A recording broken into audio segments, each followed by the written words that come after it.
And now we'll move on to our charts. We'll move on as we look into these kings of the north and kings of the south. As we said a moment ago in our last study, these kings of north and south are about the Syrian line of kings that would be established by Alexander's general Seleucus, and then these kings of the south, the Ptolemaic dynasty is formed through his other general, Ptolemy.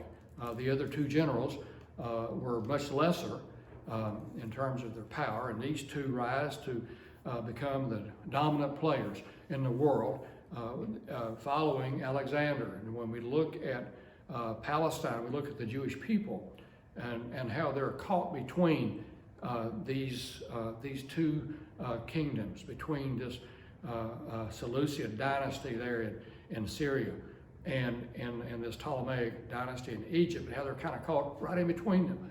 And so it'll take us through a period, we would look at it, that would be prophesied by Daniel, that would occur between the Testaments. When we look at the very last part of the Old Testament, and then we're kind of left in the dark there for a period of almost 400 years until we get up to the New Testament era. And this is really a description of what's taking place in between those years. So let's move right on in to our study now of the kings of the north, kings of the south. The chart I have on the screen here, I know it's a little bit difficult to absorb all of that at one time, and we're going to break this thing down into smaller segments in just a moment. I just want to give you a brief overview here of these kingdoms, these two dynasties, and really three dynasties that I have on the board. You'll see at the very top this Seleucid dynasty, and those are kings that are in blue. And then down below in green, these are the line of kings in the Ptolemaic dynasty. And then I've also included this Hasmonean dynasty here in red. Now, for the sake of our study, we know that Alexander, his kingdom, his empire was split amongst his four generals. And we see those here in Seleucus and Ptolemy. And so we're going to start here in our study, as we'll see in Daniel's study. Now, if we want to look at chapter 11, verses 3 and 5, let me just read those verses for us here. And it says, "And a mighty king shall stand up, that shall rule with great dominion, and do according to his will.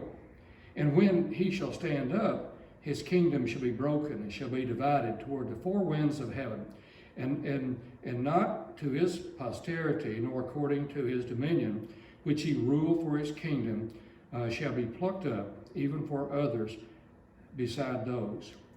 And the king of the south shall be strong, and one of his princes, and he shall be strong above him, and have dominion. His dominion shall be a great dominion." So what we see here, we first start talking about Alexander, how that he will stand up and he will have a great dominion and will do according to his will, as it says in verse 3. But then it says here that his kingdom will be divided toward the four winds of heaven, and not to his posterity. So it wasn't any of Alexander's own bloodline that followed him, but it would be his four generals.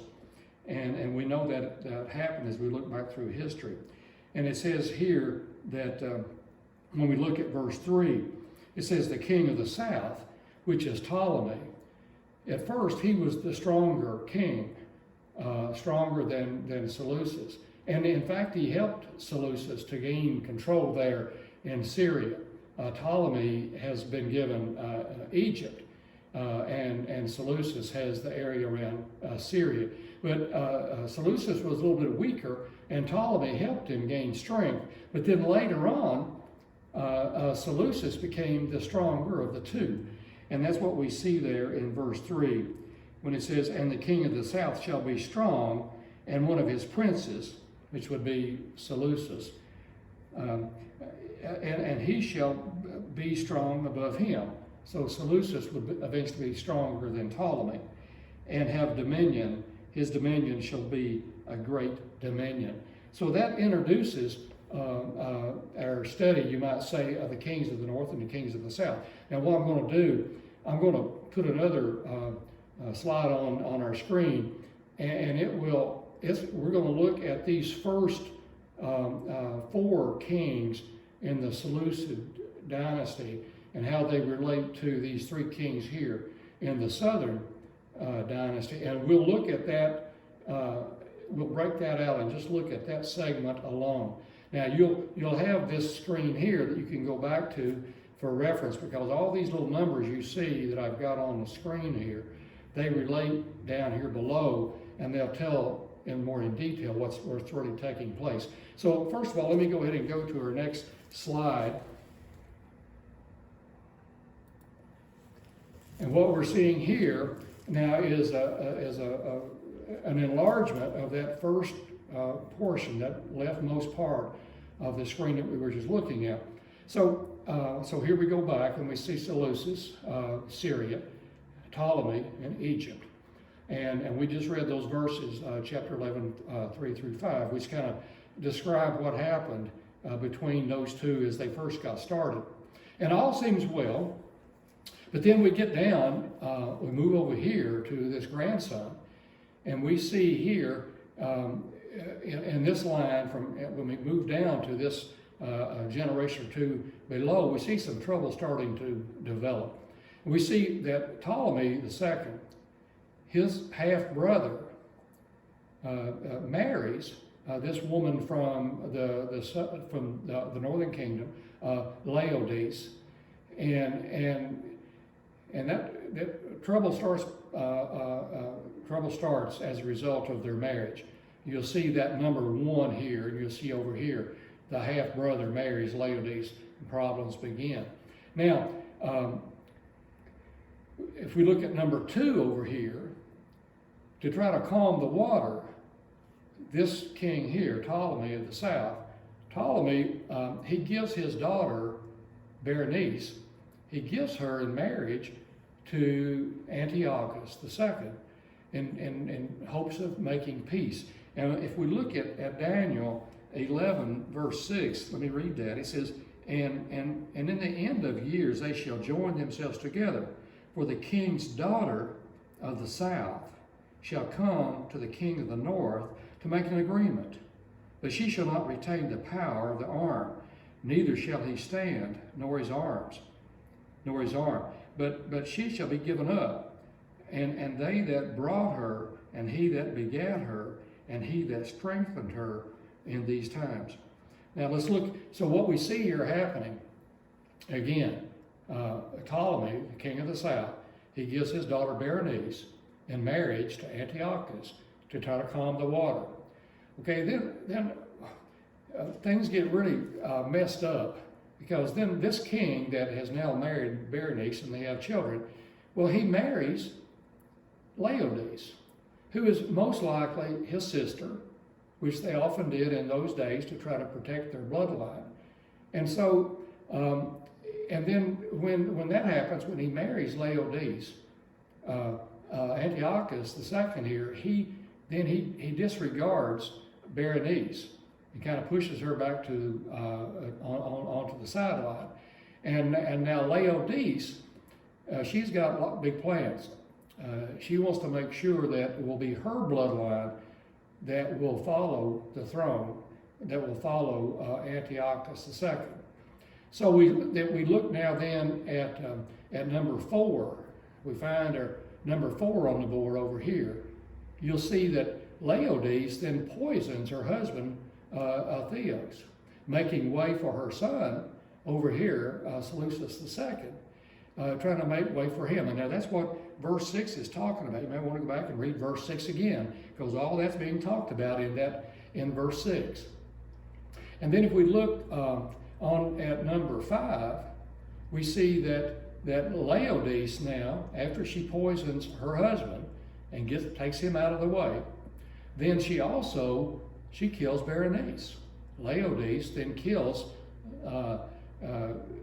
Berenice and her children to make a way for her son, this fellow over here, that he might be able to sit on the throne. Again, that's all in chapter 6, in verse 6 of chapter 11.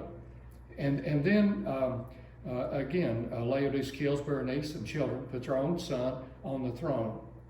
And then we look at the very last number that we look at on this slide, number 6.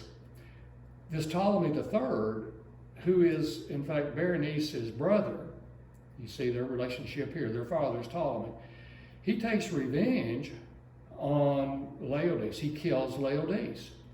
So Ptolemy III, Berenice's brother, kills Laodice to avenge his sister. And we see that in verses 7 and 8. Let me read those for us. Let me back up and read chapter 6 again, or verse 6 again, along with 7 and 8. And in the end of years they shall join themselves together, for the king's daughter of the south shall come to the king of the north to make an agreement here. But she shall not retain the power of the arm, neither shall he stand. So we see both of them were killed. Nor his arm, nor Laodice. But she shall be given up, and they that brought her, and he that begat her, and he that strengthened her in these times. So they all die.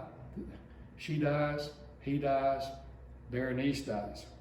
And then let's look at verse 7. But out of the branch of her roots shall one stand up in his estate, which shall come with an army, and shall enter into the fortress of the king of the north, and shall deal against them, and shall prevail.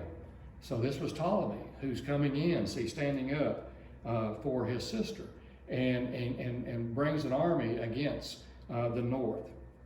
And it says, and shall prevail, and shall also carry captives into Egypt their gods, with their princes, and with their precious vessels of silver and of gold, and he shall continue more years than the king of the north.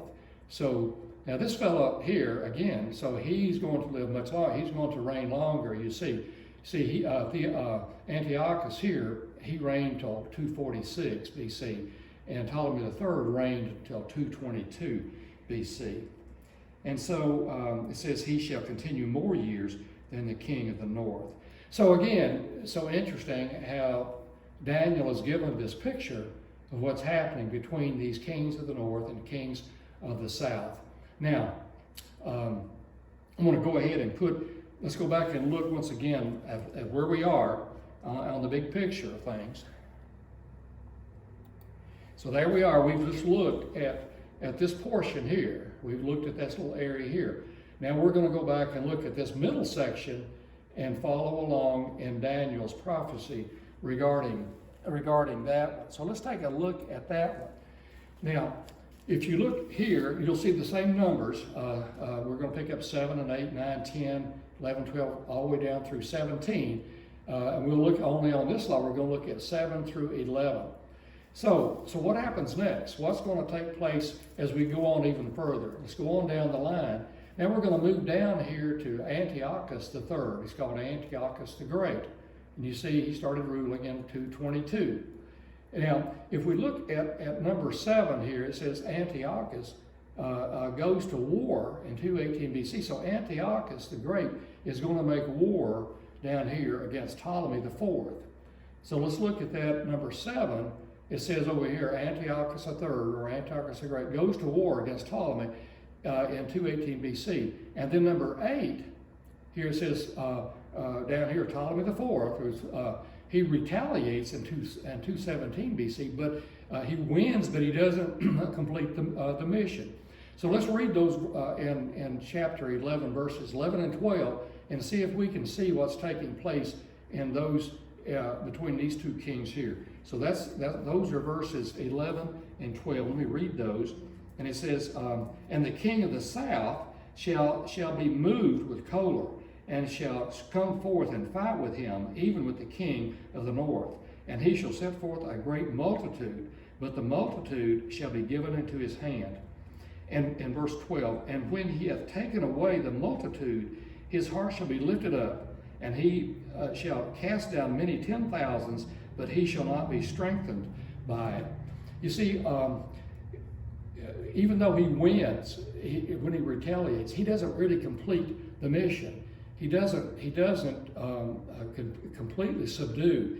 He kind of pulls out before he finalizes the mission. As it says here, he shall not be strengthened by it. Okay, then let's look then at number 9. It says, we see that this fellow dies. Ptolemy dies, and he leaves the empire to his infant son, this Ptolemy Epiphanes. And Antiochus the Great up here, then, he sees the opportunity. So he prepares for war against Egypt. But those acting on behalf of the infant king, they seek help from Rome. And then Antiochus calls off the attack. Now that will be described for us in verses 13 and 14. So again, Antiochus III, now he knows that this king over here has died.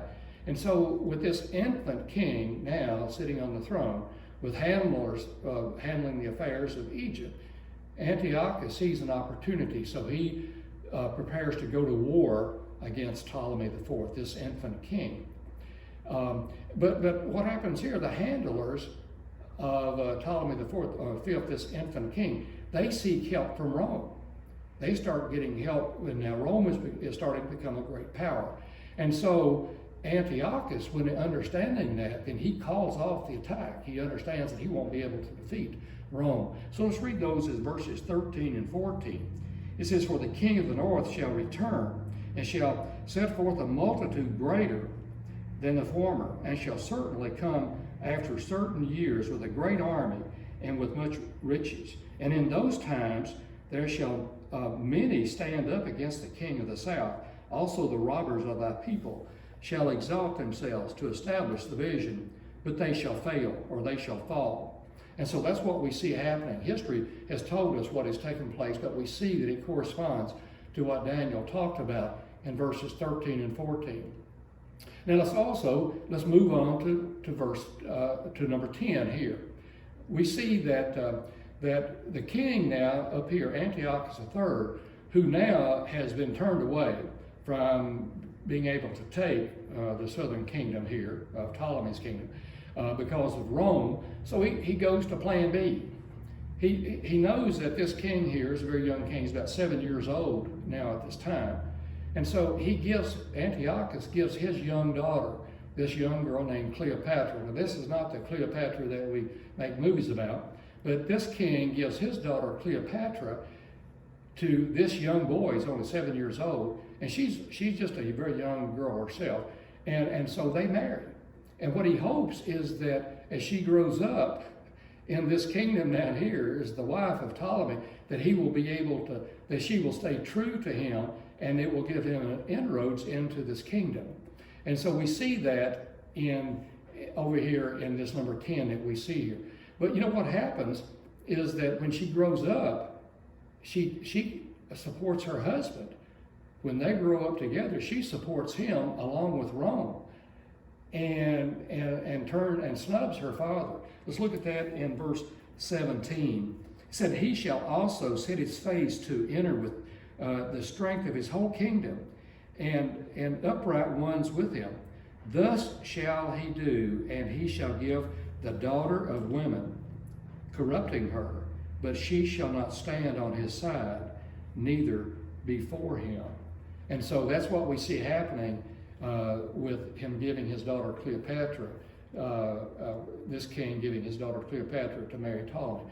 Okay, now, so Antiochus now has, he doesn't know what to do. His other plan has failed, so he just turns in a completely different direction. He heads towards Rome. He actually heads back towards Asia Minor with his navy, and he looks westward and he attacks the islands off of Asia Minor. But he loses his fleet in a storm there, and he disappears from history. Now that's what history would tell us. Let's look to see what, as we see here, number 11, as shown here. Let's see what the Bible says about that, what Daniel says about that in verses 18 and 19. And I'll read those for us. It says, after this shall he turn his face unto the isles, and shall take many. But a prince for his own behalf shall cause the reproach offered by him to cease without his own reproach. He shall cause it to turn upon him. Then he shall turn his face toward the ford of his own land, but he shall stumble and fall and not be found. And so we see that he disappears. It disappears from history at that point. So now on this particular slide, it's taking us down. Again, I'm going to show you the next slide we're going to go to. This is going to stay the same here, but I'm going to give us another slide that will show us what happens on down through 12 here, down through 17. Let me put this other slide on board for us to be able to see that. Okay, so now, so let's look to see what happens next as we go on to number 12. This fellow here, who is the son now of Antiochus III, the Great. Let's look at this fellow here named Seleucus. What we see happening there is that the northern kingdom is suffering now because of the loss of their navy and the loss of firepower as well as money. And so this fellow here has to raise taxes. He's in need of money, and he heavily taxes the Jews living in Palestine. So let's read that in verse 20 when he says, "Then shall stand up in his estates, a raiser of taxes in the glory of the kingdom." The glory of the kingdom, you see, is Palestine. "But within a few days he shall be destroyed, neither in anger nor in battle." This fellow here, he will die not as a result of, it's not a vicious type death where he's been assaulted, but he turns he taxes Palestine, you might say there, the land where the Jews are living. And so we see that prophesied again in verse 20. And now we come to our next one, number 13. And now we see arriving on the scene this very cruel fellow, Antiochus Epiphanes. He's Daniel's little horn, and he's a picture, you might say, of the Antichrist, and we'll read a whole lot about him. But it said in verse 13, or number 13 here, it says Antiochus Epiphanes defeats Ptolemy, this fellow down here. He defeats him, and he places this fellow's brother over here on the throne. But what we're going to find out here, as he comes down and defeats Ptolemy the sixth, and then places his brother on the throne, but it's not going to end there. These two brothers are going to join together, and they're going to unite, and they're going to go back and retaliate against Epiphanes. And we see that here in 14. The brothers get together, they join forces, and they go back against Epiphanes. Let's read that in verses 27 and 28. It says, "And both these kings' hearts shall be to do mischief, and they shall speak lies at one table, but it shall not prosper, for yet the one, or yet the end shall be at the time appointed. Then shall he return into his land with great riches, and his heart shall be against the holy covenant, and he shall do exploits and return to his own land." What we see happening here is that these two brothers, and they're trying to work this thing out. They come together, they sit down at the table across from one another and try to negotiate this through. But what we see happening here in verse 15, Antiochus retaliates after these brothers join together and come against him. Then Antiochus, he retaliates, as we see in verse 15. Epiphanes retaliates against the brothers in 168 BC. Let's see what that says in Daniel verse 29. "At the time appointed he shall return and come toward the south, but it shall not be as the former or as the latter." So he comes back against him here, Antiochus does. But again, what happens here, he's turned away. Epiphanes, as he comes back against these brothers also have the help of Rome, who again is becoming a much larger power. And so Antiochus is turned away. He's not able to complete what he wants to do in battle against these two brothers. And so in a rage, what we see happening here in this number 16 is that Antiochus Epiphanes then turns his anger towards the Jerusalem temple, as we see here in this number 16. It says Epiphanes is turned away. In rage, he puts an idol in Jerusalem temple, and he sacrifices a pig on the altar. So in rage, he turns against the people there in Jerusalem. And let's read that in verses 30 and 31. He says, "For the ships of Shittim shall come against him. Therefore he shall be grieved and return and have indignation against the holy covenant. So shall he do. He shall even return and have intelligence with them that forsake the holy covenant. And arms shall stand on his part, and they shall pollute the sanctuary of strength, and shall take away the daily sacrifice, and they shall place the abomination that maketh desolate." So what we see happening here, when he talks about these ships in verses 30, "For the ships shall come against him," that was Rome. That when he tried to attack these two brothers, Rome comes to these brothers' defense, and then in a rage, you see, he turns them to the temple, and he takes away the daily sacrifice, and he places, it's believed, maybe the idol of Jupiter there in that temple, and then he stops the daily sacrifice, and then he sacrifices that pig, which would really anger the blood of that pig on God's altar, and that's what it talks about there in verse 31. I'll read that again. The last part of that: "Shall take away the daily sacrifice, and they shall place the abomination that maketh desolate." Now, Epiphanes at this point turned away from the south, not able to do damage there, taking his rage out on the Jewish people against the temple. He turns his attention towards Persia. We see that in 17. History will tell us that Epiphany turns his efforts to Persia, but he later returns here to Syria, only to discover that there's been a revolt.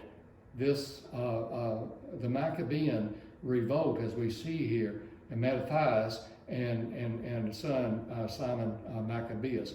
And that was in 166 BC, a couple of years before Antiochus Epiphanes leads the throne. And so what we see here, I put this on the screen for us. Daniel doesn't really give us a lot of information about this, but I want to do this to put a historical perspective on this. And the next slide that I'm going to show you is going to show what goes on beyond, to finish the line out of these northern kings, to finish the line out of these southern kings, and also to show this Maccabean era, or this Hasmonean kings that follow along after this revolt from Mattathias. So let me put this next one on the screen for us, the next slide. So now, this is the far right of the larger screen that we were looking at when we first started or looked at kings of the north, kings of the south. You'll see here these other kings as they follow on through. Now this is Syria, the northern kingdom, and we know that they fall here in 63 BC. Now let's look at the southern kings. Also, we see they go all the way down through. You see, and it ends up with Cleopatra. Now this is the Cleopatra that they make movies about. She had married Mark Antony from Rome. They had children, and we know that eventually Augustus, or Octavian, he's known there in Rome, who would become Augustus, the very first emperor of Rome. We see that in 30 BC, the southern kingdom actually falls now to Rome, to the Roman Empire, which was the Republic of Rome, which would become the Roman Empire there in 30 BC with Augustus taking the throne, becoming the first emperor of Rome. Now, but I want to also show this Hasmonean dynasty. Now we know that this is the Maccabean era. This all is in between the testaments, between the Old Testament and the New Testament. We know that they actually created a theocratic monarchy in 140 BC in this area here. After they revolted, Rome actually enabled them to govern themselves here, you might say, within the kingdom here of Syria, but Rome protected them and allowed them to, you might say, rule themselves for that period of time. And so you look at all these different kings that come along. Now this is, again, this is the Maccabean era in between the Testaments. And when we come down to the very last one here, and you see the year 37, again, we see that Rome is starting to exert its influence, and Rome is becoming an empire, and so now they take full control of this Hasmonean dynasty, and this princess, this Hasmonean princess, this Jewish princess here, this lady, Herod the Great, will marry her. And what we know that Herod was the son of this Edomenian king, Antipater, and so he marries her, and it puts him in position, because now Herod, they had helped Rome a great deal. They had helped actually Rome against Cleopatra. They had had dealings with one another, and Herod helped Rome to overtake the southern kingdom. So they reward him when he marries this Jewish princess, and they make him now the king of Judea in 37 BC.